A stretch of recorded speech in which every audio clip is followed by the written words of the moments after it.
말씀 선포하겠습니다. 오늘 말씀의 제목은 제자들에게 나타나시다 라는 제목으로 말씀을 전하도록 하겠습니다. 오늘은 부활절 2주 혼회고원 푸시케 생명에 관한 말씀입니다. 제자들에게 나타나시다 라는 말씀을 통해 부활의 은총이 무엇인지를 가르쳐 주셨습니다.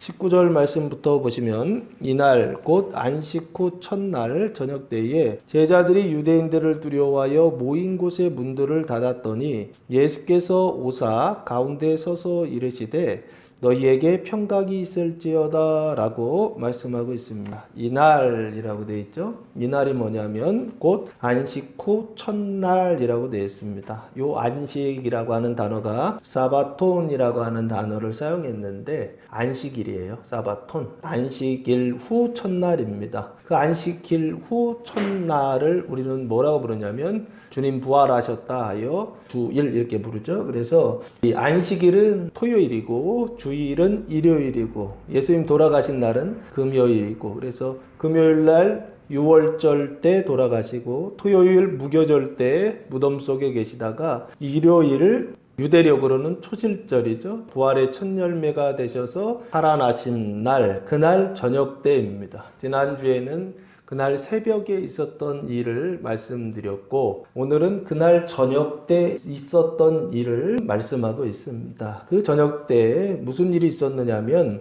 제자들이 유대인들을 두려워하여 모인 곳에 문들을 닫았다라고 말씀하고 있어요. 이 제자들은 누구입니까? 예수님의 제자들이죠. 근데 예수님의 제자들은 총 몇 명입니까? 12명이죠. 그 12명 중에 지금 한 사람이 빠졌어요. 24절 말씀해 보시면 12제자 중에 하나로서 디도무라 불리는 도마는 예수께서 오셨을 때에 함께 있지 아니한지라 그러면은 11명이죠. 그리고 그 11명 중에 가룟 유다가 빠져요. 가룟 유다는 자살을 하는데 그래서 예수님의 제자들 12명의 제자들 중에 2명이 빠져서 10명의 제자들이 근데 이 제자들이 어떤 상태에 있었느냐면 유대인들을 두려워했다라고 그렇게 말씀하고 있어요. 이 유대인들은 누구입니까? 유대인들은 인종하고 상관이 없습니다. 유대교를 믿는 사람들을 유대인이라고 부릅니다. 그래서 그 당시에 예수님 당시에는 대부분 누가 믿었느냐면 이스라엘 혈통 사람들이 유대교를 믿었는데 지금은요 다양한 인종들이 유대교를 믿어요. 그래서 유대인이 된 사람들이 많이 있습니다. 이 당시에 유대인들을 두려워하여 라고 돼 있죠. 그 두려워하여 두려움에 사로잡혀 있었다라고 하는데 유대인들을 왜 두려워했을까요? 예수님을 잡아 죽였기 때문에 자기도 예수님처럼 죽을까봐 죽음에 대한 두려움이 아니었을까 싶습니다. 그래서 이 두려움이라고 하는 것은 마치 열매 같은 거예요. 죽음의 씨가 뿌려졌을 때 그때 나타나는 어떤 현상이 두려움이에요. 그래서 내 마음속에 두려움이 있다고 한다면 그 두려움은 어디로부터 왔는가라고 했을 때 어떤 여러 가지 문제들이 있겠죠. 그런데 그 문제들의 근본으로 더 들어가면 결국에는 죽음의 문제로 도달하게 되고 사망의 자리로 도달하게 돼요. 가장 깊은 뿌리는 죽음이에요. 죽음. 그 죽음과 그 사망에 대한 어떤 두려움 이런 상태에 있었다라고 하는 것입니다. 유대인들을 두려워하여 그들이 한 행동은 뭐냐면 모인 곳의 문들을 닫았더라라고 말씀하고 있어요. 요 모인 곳이라고 되어 있죠. 성경에는 보통 집의 문을 닫았다 이렇게 얘기를 해야 되거든요. 그런데 모인 곳에 문을 닫았다라고 하는 오이코스라고 하는 단어를 안 써요. 집이라고 하는 단어가 아주 분명하게 오이코스라고 하는 단어가 있는데 그 단어를 쓰지 않고 그냥 모인 곳에 문을 닫았다라고 그렇게 자꾸 표현을 해요. 이것도 제가 볼 때 어떤 의도가 있는 것 같은데 다만 그 모인 곳에 문 할 때 그 문이라고 하는 단어가 뒤라라고 하는 단어를 사용했는데 뜻은 정문이라고 하는 뜻입니다. 입구라고 하는 뜻이에요. 그래서 모인 곳에 문들을 닫았다 할 때 보통은 이제 사람이 출입하는 어떤 입구를 닫았다, 그 정문을 닫았다 라고 보면 좋지 않을까 싶어요. 그 문들을 닫았더니 그때 그러면은 이제 사람이 출입하는 문이 닫혔으니까 그 안에 있는 사람이 문을 열어주기 전에는 그 안에 들어갈 수가 있습니까? 없습니까? 들어갈 수가 없죠. 그런데 예수님께서 오셨다는 거예요. 그 예수는 어떤 예수입니까? 부활하신 예수님이시죠. 십자가에 달려 죽으시고 부활하신 예수님. 그 부활하신 그 예수님께서 그날 저녁에 누구에게 나타나셨다? 제자들에게 나타나셨다라고 하는 것입니다. 여기 오사라고 되어 있죠. 이 오사라고 하는 단어가 에르코마이, 보통 제가 그렇게 읽는데 이걸 그냥 엘코마이 이렇게도 읽더라고요. 이 엘코마이라고 하는 단어가 영어로는 컴이에요.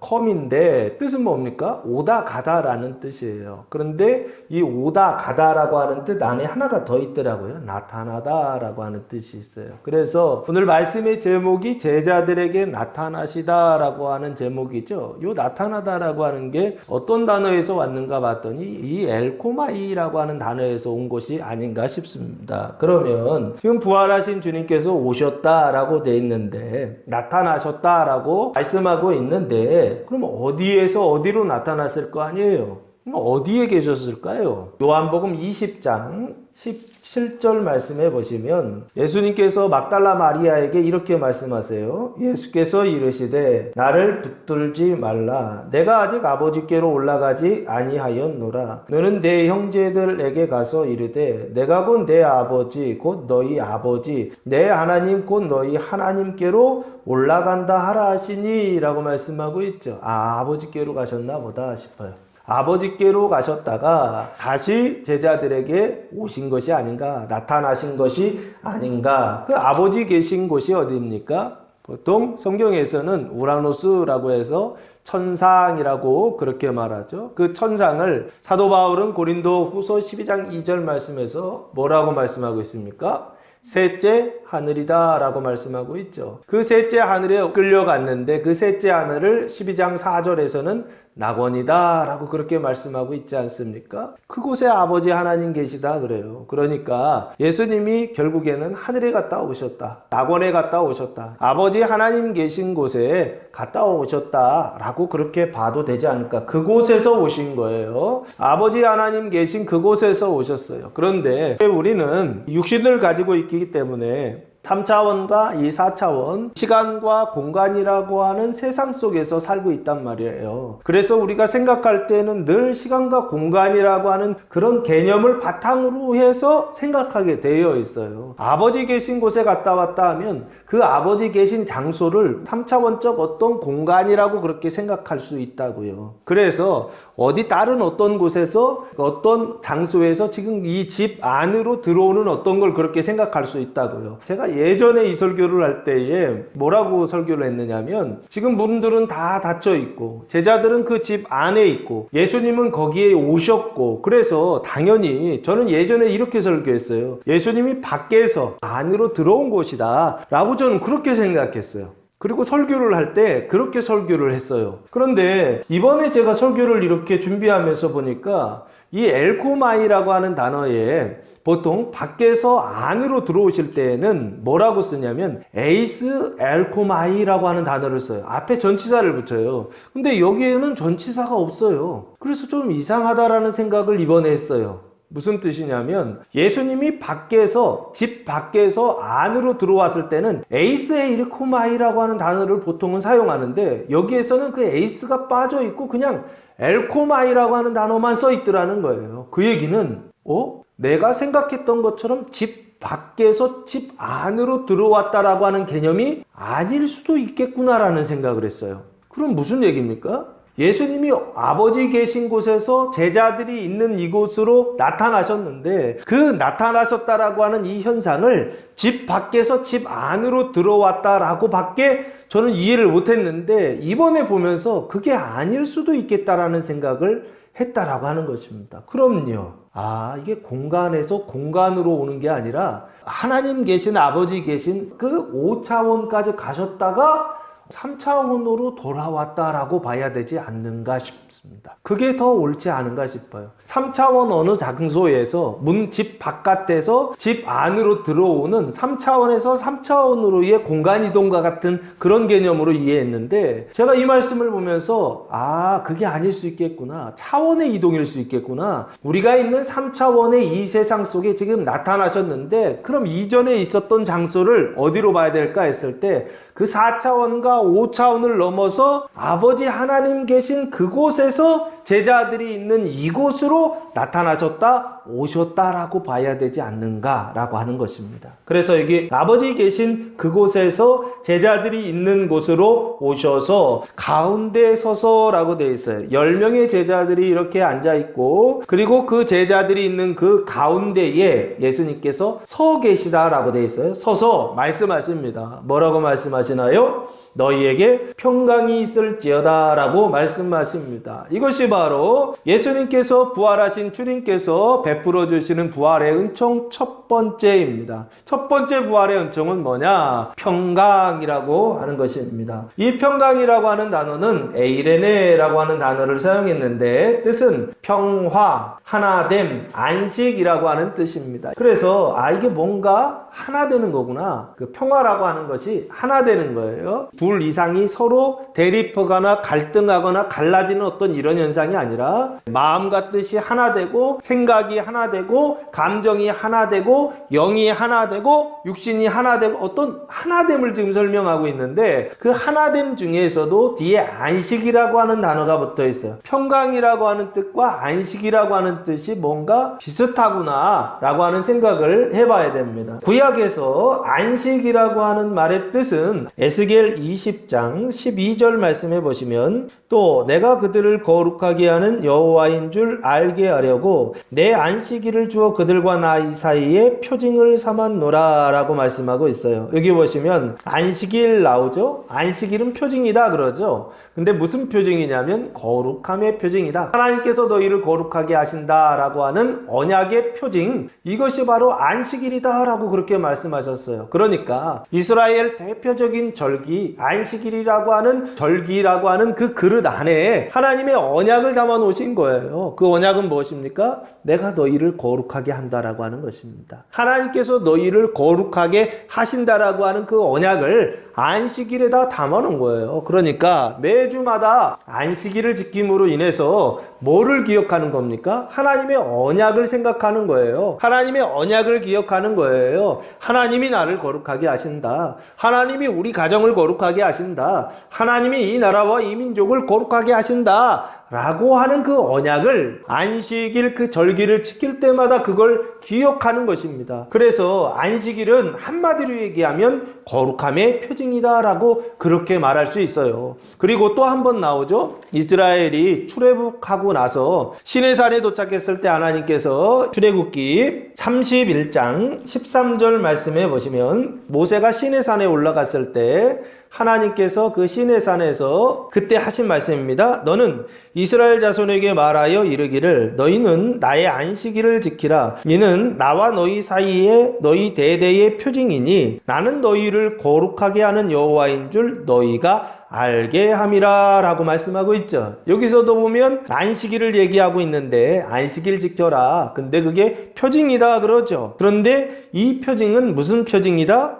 너희를 거룩하게 하는 여호와인 줄 알게 하는 표징이죠. 그 우리가 거룩했을 때 그 거룩함은 누가 하시는 것이다? 여호와께서 하시는 일이요 하나님께서 하시는 일이다 라고 하는 것을 알게 하는 표징으로서 뭐를? 안식일을 지켜라 라고 그렇게 말씀하고 있어요. 그래서 우리가 이렇게 살다 보면 그런 생각할 때 있지 않습니까? 내가 거룩할 때 그 거룩함이 내가 거룩한 줄 알아요. 내가 거룩한 생각을 했을 때 그 거룩한 생각이 내가 한 생각이라고 생각해요. 그런데 그렇다 안 그렇다? 안 그렇다. 안식일이라고 하는 것을 통해서 우리한테 하나님 가르쳐 주시는 거예요. 너희 안에 그 거룩한 생각은 누가 주신 것이다? 하나님 주신 것이다 라고 하는 것을 무엇을 통해? 안식일이라고 하는 그 절기를 통해서 끊임없이 기억하라는 거예요. 왜 그렇습니까? 내가 거룩한 생각을 하고 있는 것이 내 거라고 자꾸 생각을 해요. 근데 내게 있다 없다? 내게 없는 거예요. 다 누가 주시는 것이다? 하나님이 주시는 것이다. 하나님이 주시는 생각이다라고 하는 것입니다. 그 어떤 생각을 주시느냐? 거룩한 생각을 주신다라고 하는 거예요. 그래서 여기 다시 돌아오시면 오늘 본문에 너희에게 평강이 있을지어다 하실 때 이 평강이라고 하는 것은 하나 되는 것인데, 그 하나 된다라고 하는 것이 뭐로 하나 되는 것이냐면 거룩함으로 하나 되는 것이요, 그 거룩함을 생명의 성장이라라고 이렇게 설명드렸어요. 요한복음 1장 태초에 말씀이 계시니라, 그 말씀이 생명이 있고 그 생명 안에 빛이 있다라고 하는 그 말씀을 통해서 이 빛이라고 하는 것은 생명이 성장하는 데 필요한 거구나 라는 말씀을 드렸었죠. 그래서 여기 거룩함이라고 하는 것은 생명으로 하나 되는 것인데, 생명으로 하나 돼서 성장하는 것을 평강이라고 그렇게 부르고, 그 거룩함을 구약에서는 더 구체적으로 뭐라고 언약하고 있느냐면 레위기서 19장 2절 말씀해 보시면, 너는 이스라엘 자손의 온 회중에게 말하여 이르라. 너희는 거룩하라. 이는 나 여호와 너희 하나님이 거룩함이니라 라고 말씀하고 있어요. 하나님이 거룩하라고 명령하세요. 내가 거룩하니까 너희도 거룩하라 라고 그렇게 말씀하세요. 그 거룩하라 라고 그렇게 말씀하실 때 이 얘기를 하신 이유는 뭐냐면 18장에 있는 내용 때문에 그래요. 18장 1절부터 쭉 하나님께서 이방인의 가증한 풍습을 따르지 말라라고 하시면서 이걸 한마디로 뭐라고 그러냐면 18장 29절 말씀해 보시면, 이 가증한 모든 일을 행하는 자는 그 백성 중에서 끊어지리라 라고 말씀하면서, 가증한이라고 돼 있죠. 가증한 일 몇 가지를 말씀하시냐면 19가지예요. 18장에 가증한 일이 나오는데 그 가증한 일이 19가지이고, 그 19가지 가증한 일을 보면 다 뭐와 관련되어 있느냐면 음란과 관련되어 있고 음행과 관련되어 있어요. 이 가증한 생각, 그 가증한 생각이 음란한 생각이에요. 그 음란한 생각을 말씀하시면서 그거 하지 마라 라고 말씀하시고 나서 뭐 하라 라고 말씀하시냐면 거룩한 생각을 하라 라고 주님께서 말씀하고 있다라고 하는 것입니다. 그래서 오늘 본문에 다시 들어오시면 이겁니다. 이 거룩이라고 하는 것은 결국에 뭘 얘기하느냐라고 했을 때, 성경에서 말하는 거룩이라고 하는 것은 레위기서 18장에서는 거룩의 반대를 가증함이라고 그렇게 말씀하고 있더라고요. 그러면 가증함의 내용이 뭐냐면 음란함이에요. 그 가증함의 반대가 거룩이더라고요. 그러면 거룩은 뭐예요? 그 가증함의 내용이 음란이죠. 그러면 이 거룩함의 내용은 뭘까요? 정절이라고 그러죠. 순결이 더 좋은 것 같아요. 그래서 이거를 이 음란함을 순결함으로 바꿔주시는, 음란한 생각을 순결한 생각으로 바꿔주시는 그 은총이 바로 너희에게 평강이 있을지어다 라고 하시는 주님의 말씀이다 라고 하는 것입니다. 부활하신 주님께서 오셔서 두려움에 떨고 있었던 제자들에게 첫 번째 하신 말씀이 너희에게 평강이 있을지어다 라고 말씀하셨는데, 그 너희에게 평강이 있을지어다 라고 하는 말의 뜻이 뭐냐라고 했을 때, 그들 안에 있는 가증한 생각이요, 그 음란한 생각에 거룩한 생각 그리고 순결한 생각을 그 제자들에게 은총으로 베풀어 주시더라 라고 하는 것입니다. 그래서 그 평강이 그들에게 베풀어 지었을 때, 그들 마음속에 하나님의 평강이 부어졌을 때, 그 가증한 생각이 거룩한 생각으로 바뀌고 그 음란한 생각이 순결한 생각으로 바뀌게 되는 것입니다. 그때 20절 말씀해 보시면 어떤 현상이 나타나느냐, 이 말씀을 하시고 손과 옆구리를 보이시니 제자들이 주를 보고 기뻐하더라 라고 말씀하고 있어요. 결론은 뭐냐? 평강을 부어주셨더니 제자들 마음속에 두려움 때문에 슬픔이 아니라, 두려움 때문에 근심이 아니라 오히려 그 평강으로 인하여 기뻐하는 제자들의 모습을 볼 수가 있습니다. 그런데 저는 20절에 제자들이 주를 보고 기뻐했다, 요거 그릇으로만 딱 나오면 좋은데 앞에 부수적으로 뭘 붙였어요. 이 말씀을 하시고 손과 옆구리를 보이셨다라고 하는 말씀이 앞에 이렇게 나와 있어요. 이게 도대체 무슨 뜻인가라는 생각을 했어요. 이거는 평강의 개념을 압축시켜 놓고 있구나라고 하는 것입니다. 평강이라고 하는 걸 우리가 생각할 때에 평강이 있고 하나님이 생각할 때에 평강이 있다는 거예요. 사람의 평강이 있고 하나님의 평강이 있는데, 그런데 하나님의 평강은 뭐냐라고 하는 것을 20절에서 규정하고 있는 것입니다. 그 개념을 너희 마음대로 생각하면 안 된다는 거예요. 너희가 생각하는 평강으로 그렇게 생각하면 안 된다는 거예요. 부활하신 주님께서 오셔서 베풀어 주시는 평강은 너희가 생각하는 평강과는 다르다라고 하는 것입니다. 하나님이 주시는 평강이에요. 그 하나님이 주시는 평강을 20절에 이렇게 설명하고 있어요. 이 말씀을 하시고 손과 옆구리를 보여주셨다라고 하는 것입니다. 손에는 뭐가 있죠? 부활하신 예수님의 손에는 뭐가 있습니까? 못자국이 있죠. 그리고 그 예수님의 그 옆구리에는 창자국이 있죠. 이 자국이 있단 말이에요. 그래서 이 손과 옆구리를 보여주셨다라고 하는 것은 결국에 십자가에서 돌아가신, 십자가에서 죽으신 예수의 증거를 보여주셨다라고 하는 것입니다. 그리고 나서 두 번째 보니까 지금 이 모습은 또한 어떤 모습이냐면 돌아가실 때의 모습이지만 부활하셨을 때의 모습이에요. 예수님 부활하셨을 때의 모습은 또한 뭡니까? 그 손과 그 옆구리에 창자국이 있더라고 하는 거예요. 그 얘기는 부활하신 예수님의 증거가 되기도 한다는 거예요.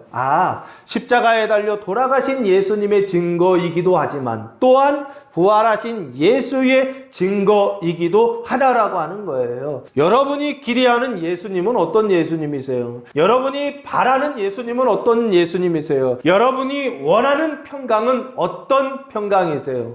혹시 십자가 없는 평강은 아닌가요? 평화롭기를 원하고 평강을 얻기를 원하고 그리고 화목하기를 원하고 그리고 행복하기를 우리 원하지 않습니까? 늘 근심이나 두려움이 떠나가고 평강과 그 기쁨 가운데 살아가기를 원하지 않습니까? 그런데 우리가 바라는 평강은 하나님이 주시는 평강과 다르다는 거예요. 우리가 바라는 평강은 어떤 평강입니까? 이 손자국과 옆구리에 창자국이 없는 평강을 원하지 않습니까? 고난 없는 평강, 십자가 없는 평강, 그냥 축복만을 바라는 어떤 그런 평강을 원하지 않습니까? 예수님은 무엇을 보여주시더라?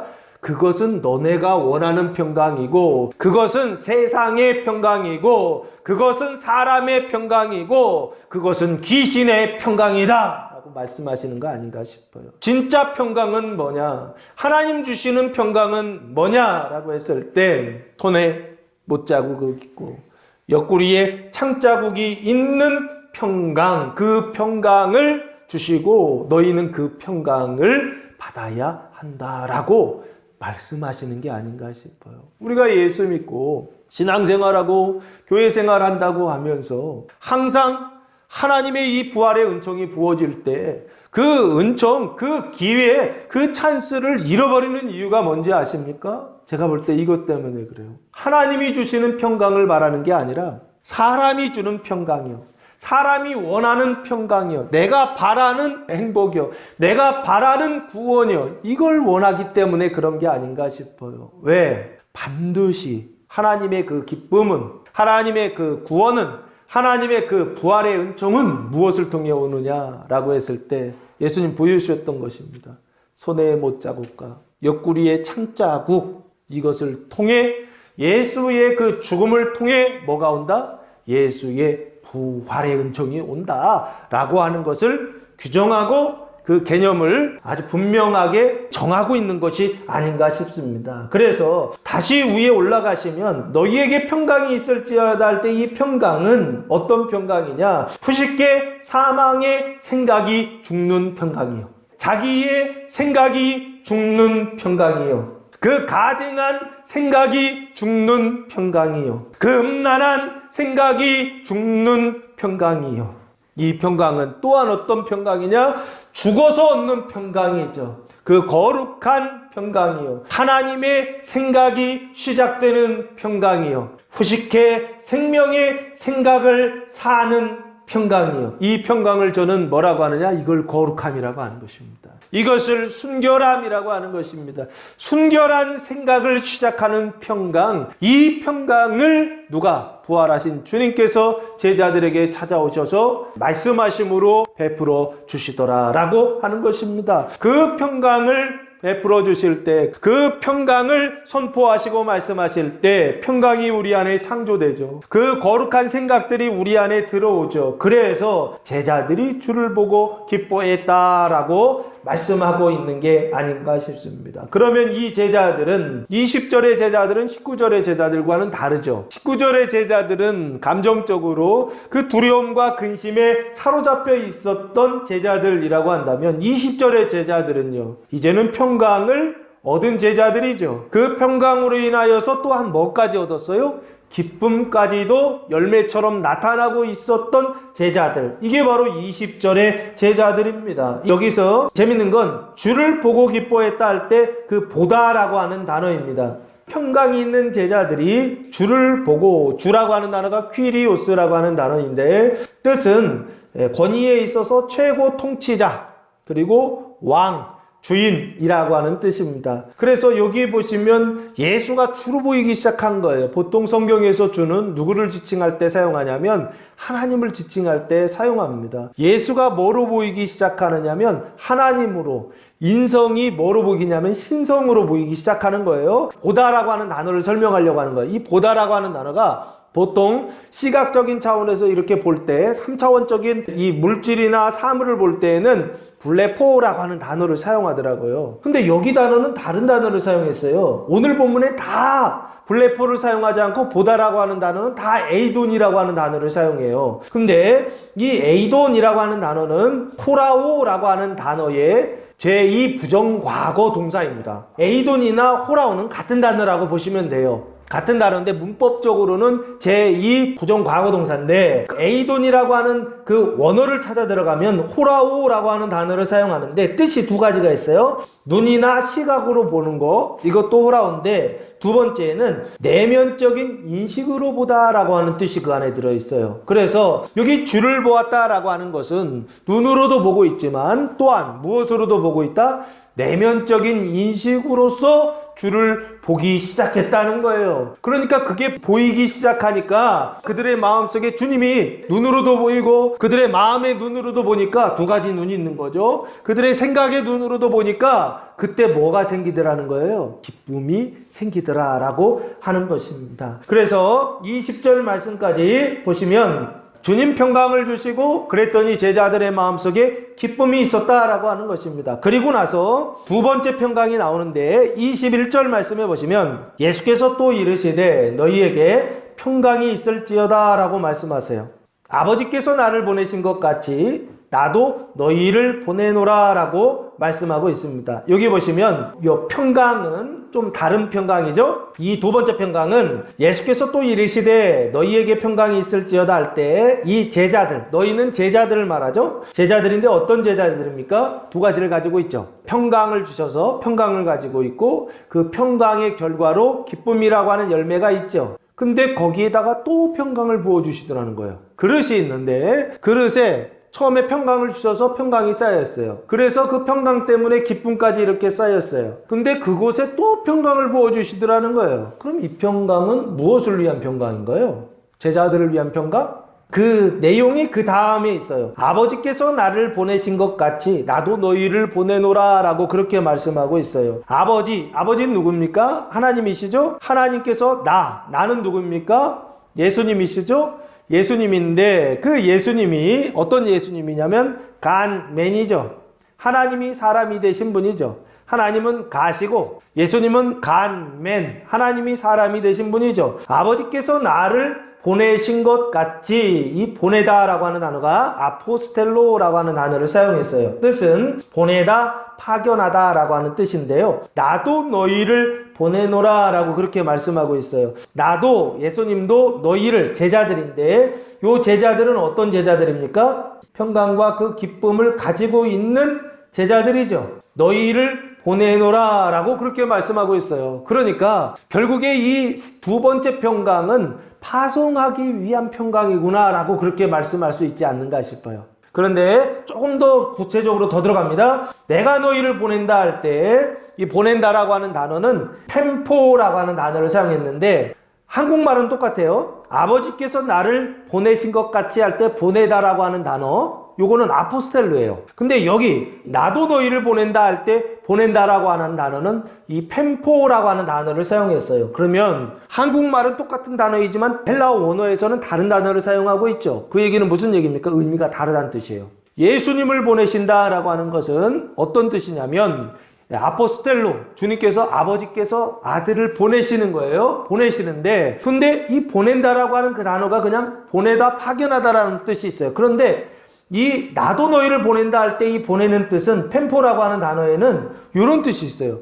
주관적이고 일시적으로 보낸다, 파견한다는 뜻이 있어요. 그러면은 아포스텔레오는 이것과 대조되는 어떤 보내는 게 될 수 있겠구나라는 생각이 들었어요. 아포스텔로라고 하는 그 말에 구체적인 뜻이 없어요. 그냥 보낸다라고 하는 데 있어요. 파견한다고 돼 있어요. 그런데 이 펜포를 보니까 그리고 이게 주관적이라고 한다면 이거는 객관적으로 보내시는 거죠. 그리고 이게 일시적이라고 한다면 이건요, 주기적으로 보내는 거죠. 영구적으로 보내는 거죠. 예수님은 아버지께서 예수를 계속 보내시는 거예요. 그런데 예수님은 제자들을 어떻게 하는 거예요? 일시적으로, 주관적으로 그렇게 보낸다라고 하는 거예요. 무슨 뜻입니까? 한시적이라는 것이죠. 왜요? 제자들이기 때문에. 예수님은 언제든 어디서든 시간에 구애받지 않고 아버지께서 보내시면 가실 수 있는데 제자들은요, 살아있는 동안에만, 보내시는 동안에만 갈 수 있잖아요. 그래서 이 다른 단어를 사용한 게 아닌가 싶습니다. 아버지께서 나를 보내신 것 같이 나도 너희를 보낸다라고 그렇게 말씀하고 있어요. 그러면 너희는 결국에 누구냐면 은총을 받은 자들이죠. 그 부활의 은총을 받은 자들이죠. 그 부활의 은총이 뭡니까? 평강과 기쁨이죠. 그리고 하나가 더 있죠. 두 번째 평강이 있죠. 그럼 이 두 번째 평강은 뭘까요? 너희를 통하여 보냄을 받는 자들, 그 사람들이 있을 거 아니에요. 대상이요. 내가 너희를 보내면, 그러면 그 제자들을 보내는 대상, 누구한테 보낼 거 아니에요. 그러면 그 사람들한테 뭐 하는 거예요? 나누어 주기 위한 평강, 생명이라고 봐야 되지 않을까 싶습니다. 그러면 조금 더 이렇게 보면 이 너희는 은총을 받은 자이기 때문에 이것을 예전에 제가 디바인 휴먼이다 라고 그렇게 말씀드렸죠. 그 디바인 휴먼, 간맨이 디바인 휴먼을 누구한테 보내는 거예요. 그러면 그 누구는 은총을 받지 않은 사람이죠. 그럼 이걸 뭐라고 해야 돼요? 그냥 맨이라고 하면 되겠죠. 맨, 그냥 사람이요. 사람, 인류라고 그렇게 봐도 되지 않을까. 그 인류의 상태, 사람의 상태는 어떤 상태입니까? 그 마음속에 사망으로 인해서 두려움에 사로잡혀 있는 상태에 있는 사람들을 말하는 게 아닐까 싶어요. 두려움에 사로잡혀 있고 그 가증한 생각에 사로잡혀 있고 그 음란한 생각 속에 사로잡혀서 음란한 일들을, 음란한 생각을, 음란한 행동들을 하고 있는 이 사람들에게 보내셔서 그래서 너희를 통하여 너희에게 주신 그 두 번째 평강을 뭐 하라는 거예요? 나누어 주라 라고 하는 뜻이 아닌가 싶습니다. 그래서 제자들에게는 여기 제자들은 어떤 상태냐면 평강일과 기쁨, 구분해서 평강일과 기쁨을 가지고 있는 제자들에게 21절에서 평강이를 또 부어주셨죠. 그럼 그 평강이는 무슨 평강이냐? 자기를 위한 평강이라기보다는 누구를 위한 평강? 다른 사람을 위한 평강, 사망 속에 있는 사람들, 그 은총을 받지 못한 사람들에게 나누어 주기 위한 평강이라고 봐야 되지 않는가. 그래서 이것을 신앙적으로 쉽게 생명의 생각을 나누어 주는 평강이다 라고 저는 그렇게 정의를 해봤습니다. 그러면 이 은총을 뭐라 그래요? 앞에 첫 번째 평강은 내가 평강을 받아서 기뻐하는 단계가 됐죠. 이게 거룩함이라고 한다면 거룩함의 은총이죠. 그러면 이 단계요. 그 거룩한 자에게 다시 한번 평강을 주셔서 그래서 다른 사람에게 생명을 나누는 일을 하는 이 평강은 무슨 은총일까요? 내가 형제를 구원하는 평강, 나를 통하여 형제를 구원하는 평강. 이 평강은 무슨 평강일까요?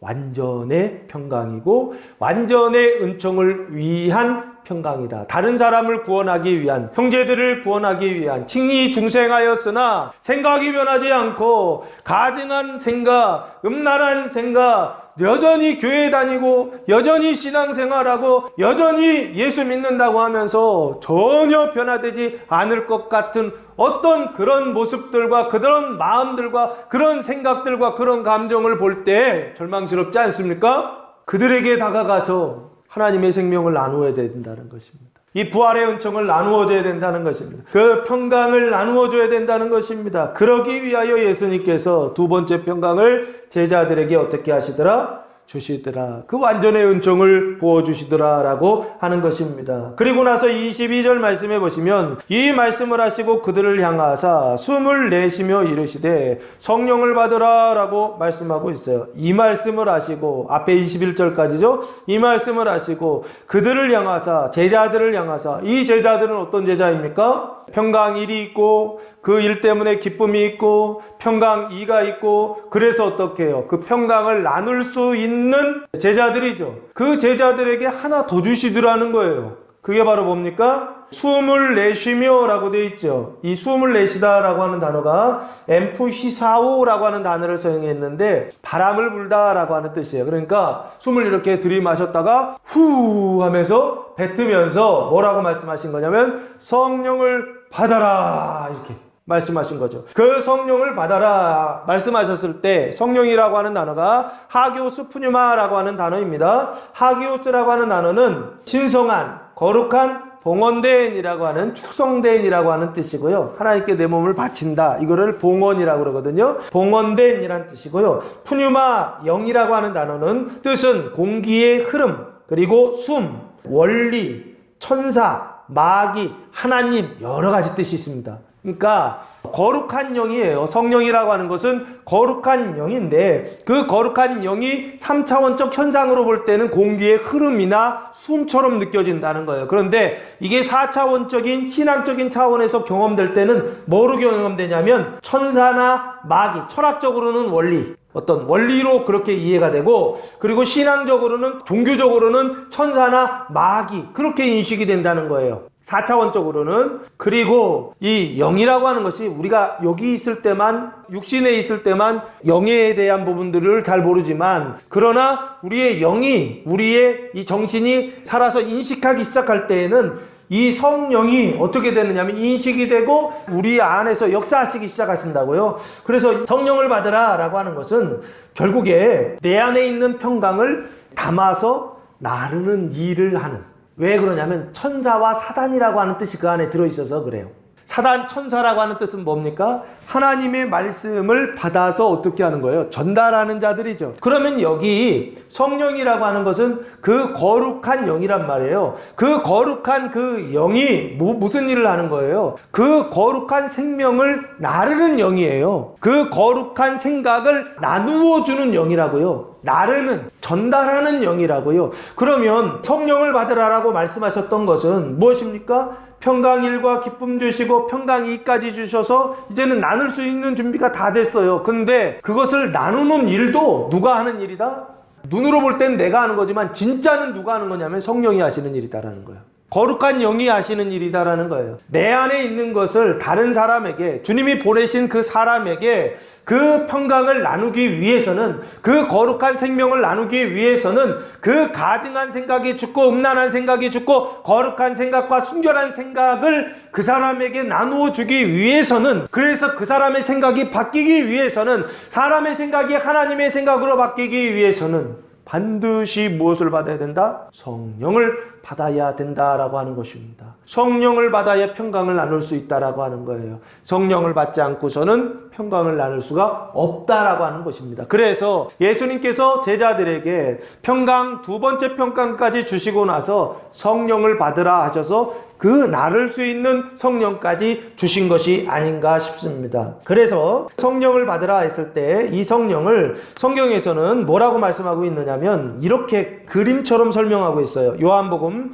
7장 38절 말씀해 보시면 나를 믿는 자는 성경의 이름과 같이 그 배에서 생수의 강이 흘러나오리라 하시니 라고 말씀하고 있죠. 여기 생수의 강이 흘러나온다 라고 돼 있죠. 그 생수의 강이 뭐예요? 39절 이는 그를 믿는 자들이 받을 성령을 가리켜 말씀하신 것이라. 예수께서 아직 영광을 받지 아니하셨으므로 성령이 아직 그들에게 계시지 아니하시더라 라고 그렇게 말씀하고 있어요. 결국에 이 생수의 강이 성령이죠. 그렇죠? 생수의 강이 생명의 강이에요. 생명의 강. 근데 이것을 3차원으로 물리적인 어떤 물이라고 하는 것으로 비유적으로 지금 설명하고 있다고요. 강이 흘러가는 것으로 설명하고 있다고요. 왜? 우리가 그렇게 하지 않으면 이해가 안 되니까. 생명이, 내 안에 있었던 생명이 어떻게 해요? 흘러간다고요. 성전 안에 있었던 생명이 흘러간다고요. 근데 그 흘러가는 그 수단을 뭐라고 그러냐면 성령이라고 그렇게 말씀하고 있잖아요. 생수의 강이 성령이라고 말씀하고 있잖아요. 그래서 성령이 있어야 평강을 나눌 수 있다고요. 이것을 요한계시록 22장 1절에서 또 한 번 이 언약이 성취된 그림을 이렇게 설명하고 있어요. 또 그가 수정같이 맑은 생명수의 강을 되게 보이니 하나님과 및 어린 양의 보좌로부터 나와서 길 가운데로 흐르더라. 2절까지 읽겠습니다. 강 좌우에 생명나무가 있어 12가지 열매를 맺되 달마다 그 열매를 맺고 그 나무 잎사귀들은 만국을 치료하기 위하여 있더라 하면서 막 흘러가죠. 흘러가서 어디까지 흘러가냐면 바다까지, 사망의 바다까지 흘러가거든요. 그 장면이 에스겔에 다시 한번 언약되어 있어요. 에스겔 47장 1절에서 보시면 이 그림이 아주 잘 그려져 있어요. 그가 나를 데리고 성전 문에 이르시니 성전의 앞면이 동쪽을 향하였는데 그 문지방 밑에서 물이 나와 동쪽으로 흐르다가 성전 오른쪽 제단 남쪽으로 흘러내리더라. 흘러가서 천척을 측량하니 발목에 오르고 흘러가서 천척을 측량하니 무릎에 오르고 흘러가서 천척을 측량하니 허리에 오르고 흘러가서 천척을 측량하니 건너지 못할 강이 되었다. 그렇게 말씀하고 있고 그게 계속 가서 어디까지 가느냐면 바다까지 가는 그 내용이 그 뒤에 나와 있어요. 이 언약이 성령을 받으라라고 하는 이 말씀은 구약의 에스겔에서 언약하신 내용의 성취이고 그리고 신약에서 예수님께서 복음서에서 한 번 더 말씀하셨고 요한계시록에서 또 한 번 성취되었다라고 하는 말씀을 통해서 증언하고 있는 그 말씀입니다. 성령을 받으라라고 하는 것은 결국에 뭐예요? 성전 안에서 생명수의 강이 흘러가는 그 그림을 성령을 받으라라고 말씀하셨던 것입니다. 그러니까 이 성령은 어떤 수단이냐면 거룩한 생명을 나누는 그 은총, 부활의 은총이죠. 그 평강의 은총을 나누는 수단, 그게 강인 거예요. 강. 생명수의 강이라고 했잖아요. 그 생명이 뭐냐면 평강이죠. 그 평강이 강으로 흘러간다고요. 그 강을 뭐라고 얘기하냐면 성령이라고 그렇게 표현하고 있는 게 아닌가 싶습니다. 생명수의 강을 성령이라고 그렇게 말씀하시고 그 성령을 받으라라고 그렇게 말씀하세요. 그러면 받으면 어떻게 되느냐? 23절 말씀해 보시면 너희가 누구의 죄든지 사하면 사하여질 것이요 누구의 죄든지 그대로 되면 그대로 있으리라 하시니라 라고 말씀하고 있어요. 여기 너희는 제자들이죠. 근데 어떤 제자들입니까? 평강 1이 있고 기쁨이 있고 평강 2 나누어주는 평강이 있고 성령까지 받은 제자들이죠. 이 너희는 제자들인데 이 네 가지 은총을 다 가지고 있는 제자들이란 말이에요. 그 너희가 누구의 죄든지 사하면 사하여질 것이요 라는 것입니다. 19절에 제자들이 했다고 한다면 사하여지지 않을 거예요. 그렇죠?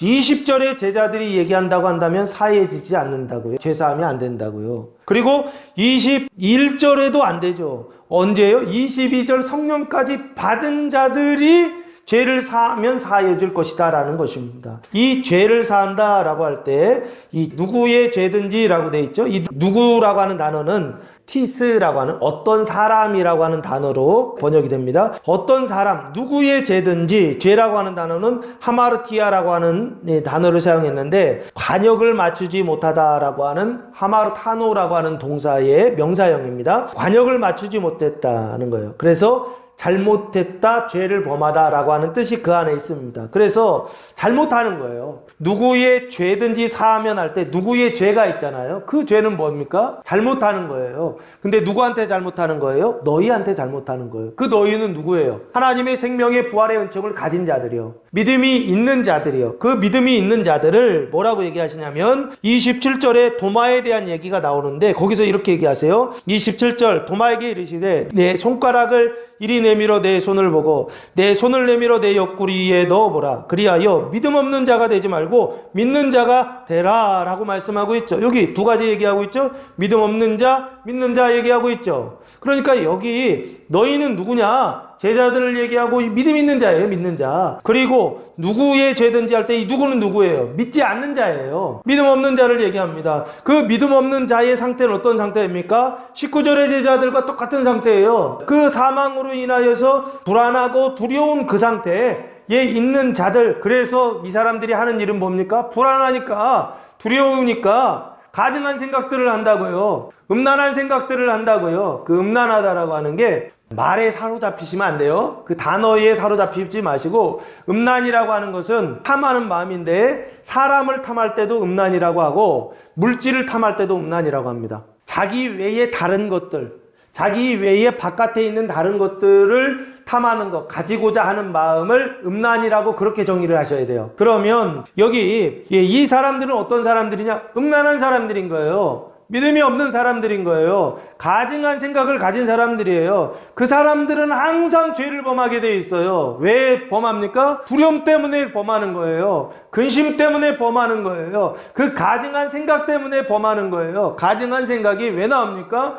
음란한 생각이 왜 나오냐고요. 두려움이요. 죽는다라고 하는 두려움 때문에 가증한 생각이 나오고 음란한 생각이 나온다고요. 사람을 가지려고 하고 물질을 가지려고 하고 돈을 가지려고 하고 집을 가지려고 하고 차를 가지려고 하고 자꾸만 뭔가 건강을 가지려고 하는 어떤 그것은 어디에서부터 오느냐? 탐하는 마음, 음란한 마음으로부터 온다고요. 그래서 이 사람들이 범죄한다고요. 왜? 그걸 내가 가지고 있지 못해서 불안한 거예요. 그걸 가지고 있지 못해서 두려운 거예요. 그래서 그것 때문에 죽을까봐 염려하고 두려워하면서 어떤 일들을 행한다고요. 그들이 생각할 땐 마땅한 일들이죠. 내가 살기 위해서 반드시 해야 되는 일들이라고 생각하면서 한다고요. 그게 가증한 일이라고. 그게 음란한 일들이라고요. 그래서 여기 다시 보시면 누구의 죄든지 사하면이라고 할 때 이 누구의 죄라고 하는 것은 그들이 하는 잘못인데 그들이 하는 잘못이 뭡니까? 잘못된 생각이요. 악한 생각이요. 가증한 생각이요. 음란한 생각을 말한다는 거예요. 누구한테요? 너희한테요.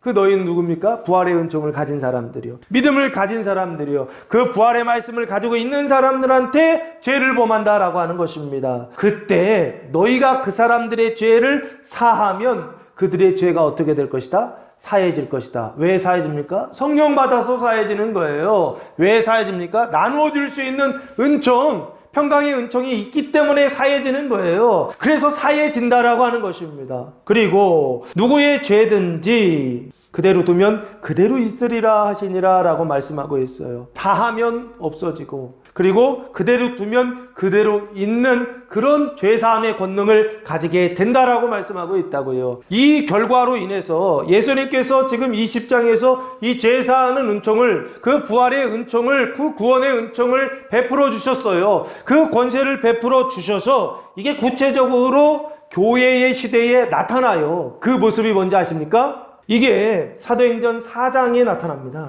4장의 모습이 바로 이 모습이에요. 32절 말씀입니다.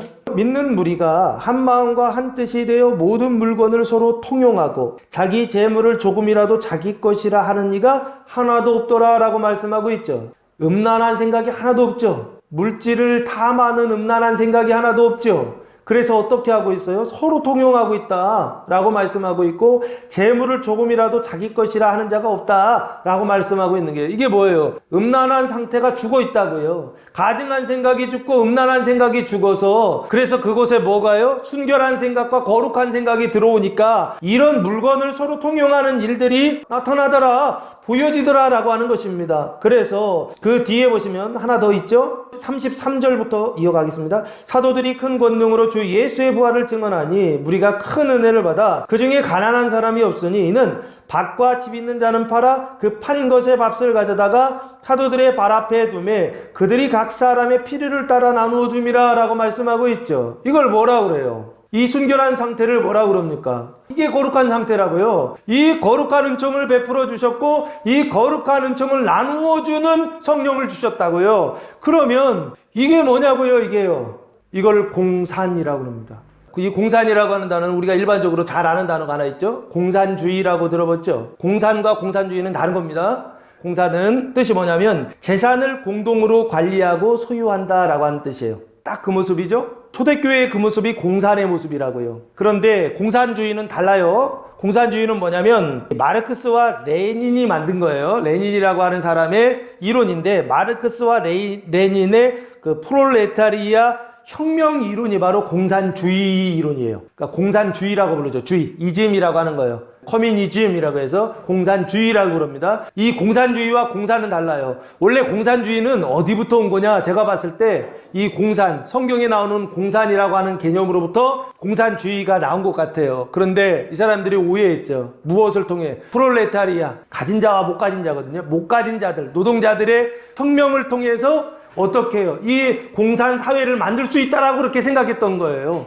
이게 완전히 잘못된 것이죠. 성경에서 말하는 것은 그걸 얘기하지 않는다고요. 부활하신 주님께서 어떻게 해요? 그 못자국과 그 옆구리를 보여주시면서 그 평강을 나주어 주시는 그 평강과 그 기쁨과 그 성령을 통하여서 어떻게 해요? 공산의 어떤 그런 사회 현상이, 그런 현상이 나타난 거라고요. 그런데 사람이 어떻게 그걸 만들어 보려고 했다고요. 그게 공산주의라고 하는 이론이고 그게 공산주의 사회라고 하는, 그들이 뭔가 추구했던 어떤 것은 보니까 성경에서 말하는 내용과 아주 비슷한데, 근데 문제는요 완전히 다르다라는 거예요. 어떻게 해요? 그것을 사람이 이루려고 했다고요. 어떻게 해요? 혁명을 통해서요. 다른 사람을 죽이는 방법을 통하여서 공산사회를 만들려고 했는데 성경에서 말하는 그 공산이라고 하는 사회는 어떤 사회냐? 그런 사회가 아니에요. 손에 못자국이 있고 옆구리에 창자국이 있는 그 평강을 바라고 그 평강을 받는 자들을 통하여서 만들어지는 세상이 바로 공산이라고 하는 초대교회의 그 사회를 얘기하는 것입니다. 그래서 공산이라고 하는 개념을 이야기하면 뭔가 잘못됐다고 생각하는데 아니에요. 공산주의가 잘못된 것이죠. 사람이 그것을 이루려고 하는 것이 잘못된 것입니다. 공산이라고 하는 개념, 하나님이 만들어 놓으신 세상은 어떤 것이다? 이게 바로 이 세상 속에 보여지는 낙원의 모습이 아닌가라고 하는 생각을 해봅니다. 하나님이 만들어 가시는 세상, 사람이 만드는 세상이 아니라 하나님이 만드시는 세상, 무엇을 통해요? 하나님 주시는 평강을 통해요. 그 평강은 어떻게 해요? 손에 못자국이 있고 옆구리에 창자국이 있는 그 푸시케 사망의 죽음과 그리고 푸시케 사망의 생명으로 사는 그 평강을 통하여 우리 사회는 어떤 사회가 될 수 있다? 공산이라고 하는, 서로가 재산을 공동으로 관리하고 소유하는, 그래서 어떤 상태입니까? 음란한 생각이 사라져 있는 상태죠. 사람을 가지려고 하고 물질을 가지려고 하는, 돈을 가지려고 하는 그것을 버리고 순결한 상태가 되는 그 모습을 초대교회 4장에서 보여주고 있더라라고 하는 것입니다. 24절부터 말씀드리겠습니다. 12제자 중에 하나로서 디도모라 불리는 도마는 예수께서 계셨을 때에 함께 있지 아니한지라 라고 말씀하고 있어요. 12제자 중에 하나로서 디도모라고 하는 뜻은 무슨 뜻입니까? 쌍둥이라고 하는 뜻입니다. 도마라고 하는 단어도 쌍둥이라는 뜻입니다. 예수께서 오셨을 때 함께 있지 아니한지라 라고 말씀하고 있어요. 그러면 이 10명의 제자들은 10명의 제자들과 도마를 구분해서 보셔야 됩니다. 10명의 제자들은 믿는 자입니까? 믿지 않는 자입니까? 이제 믿는 자죠? 도마는요? 믿지 않는 자죠? 그리고 그 10명의 제자들은 무엇을 가지고 있어요? 평강 1과 기쁨, 그리고 평강 2와 성령까지 가지고 있죠. 그래서 그 생수의 강이 흘러가는 그 능력을 가지고 있는 제자들, 그게 바로 10명의 제자들이라고 한다면 도마는 어떤 모습입니까? 사망이죠. 그 사망으로 인하여 두려움이 있고 그리고 의심과 그 불신을 가지고 있었던 사람, 그게 바로 도마의 상태입니다. 그래서 여기 10명의 제자와 도마, 그 뒤에 내용을 쭉 보시면 25절, 다른 제자들이 그에게 이르되, 그 다른 제자들은 10명의 제자들이고 부활의 증인이다 라고 말할 수 있습니다. 부활의 증인 다른 제자들이 그에게, 도마에게 이르되, 뭘 얘기하냐면 우리가 주를 보았노라 하니 부활을 증언한 겁니다. 우리가 주를, 부활하신 예수를 보았다는 것입니다. 그 보았는데 어떻게 보았느냐? 이 보았다라고 하는 단어가 호라우라고 하는 단어. 아까 말씀드렸죠? 내면의 인식으로서 예수를 보기 시작해서 3차원으로 보고 4차원적인 시각으로 예수를 보았다라고 하는 것입니다. 그 예수가 보여야 된다고요. 부활하신 예수가 보여야 된다고요. 그 손과 옆구리를 보이신 예수가 보여야 된다고요. 그게 보이지 않으면 늘 우리는 어떤 상태에 있느냐라고 했을 때 죽음 없는 부활이요, 부짓게 사망의 죽음 없는 부활이요, 자가 없는 평강을 늘 바란다는 거예요. 그래서 어떤 상태가 됩니까? 영생에 이르는 게 아니라 멸망에 이르는 그런 사람이 되더라라고 하는 것입니다. 그래서 우리가 주를 보았다라고 하니 도마가 이르되 내가 그의 손에 못자국을 보며 내 손가락을 그 못자국에 넣으며 내 손을 그 옆구리에 넣어보지 않고는 믿지 아니하겠노라 아니라. 세 가지죠. 믿지 않는 이유가 세 가지예요. 첫 번째, 내가 그의 손에 못자국을 봐야 돼요. 첫 번째는 눈으로 보는 겁니다. 두 번째, 내 손가락을, 손가락입니다. 손가락, 핑거예요. 핑거. 손가락을 그 못자국에 넣어봐야 돼요. 그리고 세 번째, 이번에는 손입니다. 손가락이 아니에요. 손을 옆구리에 다 넣어봐야 돼요. 넣어보지 않고는 믿지 않겠다라고 그렇게 대답합니다. 이 넣어보지 않고는 믿지 않는다. 믿지 않는다는 게 이게 불신이죠. 그 불신이 어디로부터 온 거냐면 의심으로부터 온 거예요. 그래서 의심이라고 하는 단어의 뜻은 뭐냐면 확실히 알 수 없어서 믿지 못하는 마음을 의심이라고 하더라고요. 딱 지금 그 상태죠. 불신하고 있는데 믿지 못하는데 왜 믿지 못하느냐? 확실히 알 수 없어서 믿지 못하는 거예요. 이게 도마의 상태였다고요. 도마는 예수님의 부활을 알 수 있어요? 없어요? 없는 거예요. 확실히 알 수가 없는 거예요. 왜 알 수가 없어요? 그냥 제자들이 와서 증언했기 때문에 그래요. 예수를 보았다, 예수께서 부활하셨다 증언만 했기 때문에 알 수가 없었다고요. 그래서 믿지 않겠다, 의심의 상태에 있었다라고 하는 것입니다. 그때 한번 생각해 보세요. 도마와 제자들 10대 1로 지금 싸우고 있거든요. 어떤 싸움이에요? 이거 육체적인 싸움하고는 상관이 없어요. 이거는 정신적인 싸움이고 내적인 싸움이고 내면적인 싸움이고 인식의 싸움이에요. 제자들은 인식하고 있지만 도마는 인식하고 있다, 못하고 있다, 못하고 있다는 것입니다. 생각이, 제자들은 하나님의 생각을 하고 있지만 지금 도마는 누구의 생각? 자기의 생각을 가지고, 누구요? 제자들의 생각, 하나님의 생각을 판단하고 대적하고, 그래서 그것 때문에 분쟁이 일어나고 갈등하는 어떤 그런 공동체의 상황을 보여주고 있다는 것입니다. 누가 이겼을까요? 불신하는 사람, 이 의심하는 사람 이길 수 있을까요? 없을까요? 제가 볼 때는 못 이긴 것 같아요. 그래서 26절 말씀해 보시면 여드레를 지나서 8일이죠. 8일이면 언제입니까? 예수님 부활하신 그날부터 8일이 지났다는 거예요. 그러니까 안식일 저녁이죠. 예수님 부활하신 안식일 저녁에서 8일하면 예수님 부활하신 그날 주일을 같이 하루로 치면 일요일이 되더라고요. 그러니까 정확하게는 저도 모르겠어요. 이 8일째 되는 날이라고 하는 것이 요일로 봤을 때는 뭔지는 모르겠어요. 여드레를 지나서, 그래서 여드레라고 하는 단어가 성경에 다른 뜻으로 사용되는 게 있는가 봤더니 사람이 아기가 태어났을 때 며칠 만에 할례를 받죠? 8일째 할례를 받더라고요. 그래서 이게 할례와 관련이 있는가 싶은데 거기까지는 아주 정확히 모르겠습니다. 여드레를 지나서 제자들이 다시 집안에 있을 때에 이 제자들은 10명의 제자들과 도마를 얘기합니다. 신앙적으로 보면 믿음이 있는 자와 믿음이 없는 자가 지금 함께 같이 집안에 있어요. 있을 때에 도마도 함께 있고 문들이 닫혔는데 똑같죠? 문들이 닫혔다라고 하는 것은 아마도 제자들도 도마와 같이 똑같아졌다라고 그렇게 보기는 힘들고 그 도마 때문에 문들이 닫혀 있는 것이 아닐까. 같이 있으니까 닫혔는데 예수께서 오사 가운데 서서 이르시되 너희에게 평강이 있을지어다 하시고 라고 말씀하고 있어요. 여기 보시면 오사라고 돼 있죠. 부활하신 예수님께서 엘코마이 오셨어요. 나타나셨다는 거예요. 나타나셨는데 공간에서 공간으로 이동했다기보다는 차원에서 차원으로, 5차원에서 3차원으로 오사 가운데 서서 이르시되, 똑같이 말씀하시죠. 너희에게 평강이 있을지어다 하시고 에이레네 평강이 있을지어다 하시고 라고 하면서 세 번째 평강을 지금 나눠주시죠. 그러면 이 평강은 누구를 위한 평강일까요? 도마를 위한 평강이 아닐까 싶습니다. 왜요? 공동체 안에 10명의 제자들은 평강을 가지고 있는데 그런데 도마는요, 그 평강을 갖지를 못하고 있어요. 그래서 예수님이 오셔서, 부활하신 주님이 오셔서 도마의 마음속에 그 평강을 주시는 것이 아닌가, 그 거룩한 생명을 주시는 것이 아닌가 싶습니다. 평강이 있을지어다 하시고 도마에게 이르시되, 그러면 이게 그래서 평강이 있을지도 아셨을 때 제자들도 평강이 되고 도마도 평강이 되면 이 집은 뭐가 됩니까? 생명의 온전한 공동체가 되죠. 이걸 뭐라 그래요?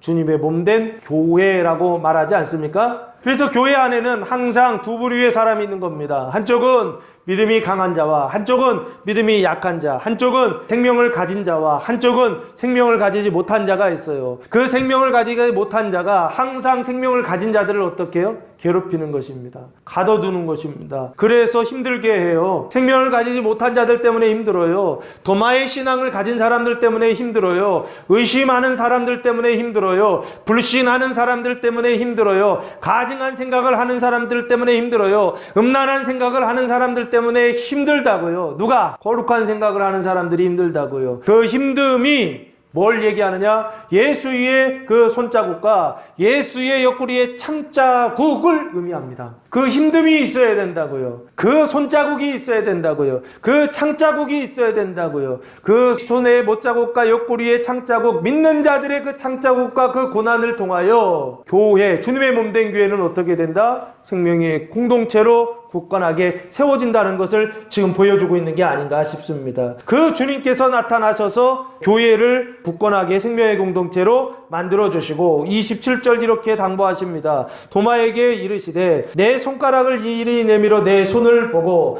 내 손을 내밀어 내 옆구리에 넣어보라. 그리하여 믿음 없는 자가 되지 말고 믿는 자가 되라 라고 말씀하십니다. 예수님 다 듣고 계셨던 것 같아요. 그래서 도마가 이야기한 대로 그대로 예수님께서 대답하세요. 근데 조금 다른 점은 이거예요. 내 손가락 아까 얘기했었죠? 손가락을 이리 내밀어 내 손을 보라 그렇게 하세요. 요게 좀 달라요. 손가락을 내밀어서 예수님의 못자국에 넣어보겠다 그랬거든요. 근데 여기는 손가락을 이리 내밀어 내 손을 보라라고 그렇게 말씀하세요.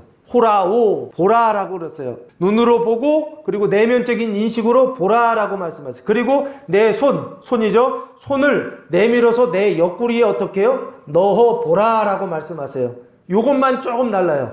도마가 이야기한 대로 예수님이 다 하셨어요. 세 가지를 다 대답하셨는데 손가락을 넣어보라고 눈으로 보라가 그냥 결합돼 버렸어요. 보니까 대답이 그렇게 돼 있고, 그리하여 믿음 없는 자가 되지 말고 믿는 자가 되라 라고 하시면서 증거를 확실하게 보여주시는 예수님, 그 모습을 지금 27절에서 말씀하고 있어요. 그러면 도마는 믿는 자입니까? 믿지 않는 자입니까? 믿지 않는 자였다는 거예요. 근데 예수님 오셔서 평강을 주시고 그리고 뭐를 주세요? 아주 구체적으로 다 보여주시죠. 해보라 라고, 그렇게 경험해보라, 체험해보라 라고 그렇게 말씀하세요. 그러면서 믿지 않는 자가 되지 말라는 거예요. 너 믿지 않는 자라는 거죠. 믿는 자가 되라는 거예요. 그러자 도마가 어떻게 대답합니까? 28절 도마가 대답하여 이르되 나의 주님이시요 나의 하나님이시니이다 라고 대답해요. 이 대답은 의심이 있습니까? 없습니까? 의심이 없죠. 오히려 의심이 아니라 당신은 나의 주님이시요 당신은 나의 하나님이십니다 라고 하는 확신을 가지고 대답하고 있죠. 그래서 의심 많던 도마에게, 가증한 생각과 음란한 생각 속에 사로잡혀 있었던 도마에게 어떻게 하시더라는 거예요? 믿음을 주시고 평강을 주시고 증거를 주시고, 그래서 결국에는 그 의심이 확신으로 바뀌어지는 부활의 은총, 두 번째 은총을 베풀어 주시더라. 첫 번째 부활의 은총은 평강으로 인한 기쁨이라고 한다면, 두 번째 은총은 뭐다? 그 평강으로 인한 의심을 확신으로 바꾸어 주시더라 라고 하는 것입니다. 그러자 29절 말씀해 보시면 예수께서 이르시되 너는 나를 본고로 믿느냐. 이게 도마의 믿음이었습니다. 도마의 믿음은 보고 믿은 믿음이에요. 너는 나를 본고로 믿느냐. 보지 못하고 믿는 자들은 복되도다 하시니라 말씀하시면서 뭐가 더 복이 있다? 보지 않고 믿는 믿음이 더 복이 있다라고 말씀해요. 그럼 보지 않고 어떻게 믿을 수 있습니까? 제자들의 전도를 통하여 들 수 있죠. 베드로전서 1장 8절 말씀해 보시면 이 복 있는 자들에 대한 이야기가 나옵니다. 예수를 너희가 보지 못하였으나 사랑하는도다. 이제도 보지 못하나 믿고 말할 수 없는 영광스러운 즐거움으로 기뻐하니 믿음의 결국 곧 영혼의 구원을 받음이라 라고 말씀하고 있어요. 여기 보시면 이제도 보지 못하고 믿고 말할 수 없는 영광스러운 즐거움으로 즐거워한다라고 말씀하고 있지 않습니까? 이 사람들은 보고 믿은 게 아니라 듣고 믿은 것입니다. 그 부활의 증언을 듣고 믿은 사람들, 믿고 즐거워하며 믿고 기뻐하며 믿고 그 영광스러운 그 거룩함의 그 생각에 참여한 사람들, 이 사람들이 예수님이 복이 있다라고 말씀하시는 거예요. 이 얘기를 왜 할까요? 이미 이 복음서를 기록할 때에는 지금 사도들은 다 지나가고 그 사도들을 통하여서 복음을 듣고 그래서 믿고 구원받는 자들을 위한 책이 바로 이 복음서란 말이에요. 그러니까 이 요한복음은 결국에 누구를 위한 책이냐면 믿지 않는 사람들을 위한 책이에요. 그리고 듣고 믿어야 되는 사람들을 위한 책이에요. 그래서 그 사람들한테 지금 말하는 것입니다. 보고 믿는 거 그것도 중요하지만 그러나 보지 않고 믿는 게 더 복이 있다라고 그렇게 말씀하고 있습니다. 우리는 보고 믿었지만 너희는